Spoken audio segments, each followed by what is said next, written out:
Sir, ಈಗ ಇದು ಆರೋಪ ಬಂದಿದೆಯಲ್ಲ ಮಗು ಸುತ್ತಿದೆ ಅಂತ, ಇದ್ರ ಬಗ್ಗೆ ಏನು ಹೇಳ್ತಾರೆ?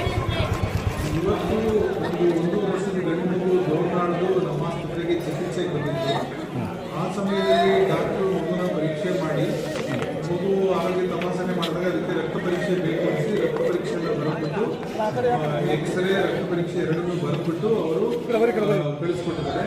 ಆ ಮಗು ಎಕ್ಸ್ರೇ ರಕ್ತ ಪರೀಕ್ಷೆಗೆ ಹೋಗಿ ಅಲ್ಲಿ ರಕ್ತ ಪರೀಕ್ಷೆ ರೂಪತ್ರ ಸೀರಿಯಸ್ ಆಯಿತು ಅಂತೇಳಿ ತಕ್ಷಣ ಗೊತ್ತಾದ ತಕ್ಷಣ ಬಂದು ಮುಂದಿನ ಚಿಕಿತ್ಸೆ ಮಾಡಿದರೆ ಈ ಸಮಯದಲ್ಲಿ ಮಗು ತೀರೋಗಿರೋದು ದೃಢಪಟ್ಟಿದೆ. ಅವ್ರ ಕಡೆಗೂ ತುಂಬ ನೊಂದಿದ್ದಾರೆ. ನಮಗೂ ಕೂಡ ನಮ್ಮದು ಸುರಕ್ಷಿತ ತಾಯ್ತನ ಮತ್ತು ಮಗುವಿಗೋಸ್ಕರನೇ ನಮ್ಮ ಹಾಸ್ಪಿಟ್ಲ್ ಇರೋದು. ನಮ್ಮ ಈ ಒಳ್ಳೆ ಕೆಲಸ ಮಾಡಿಬಿಟ್ಟು ಸರ್ಕಾರ 100 bed hospital MCH hospital sanction ಮಾಡಿದೆ. ಇದುವರೆಗೂ ಇಂಥ ಯಾವುದೇ ಘಟನೆ ನಡೆದಿರಲಿಲ್ಲ. ಇದೊಂದು ದುರ್ಘಟನೆಯೇ ನಮ್ಮ ಪಾಲಿಗೆ. ಏಕೆಂದರೆ ನಾವು ವೈದ್ಯರಾಗಿ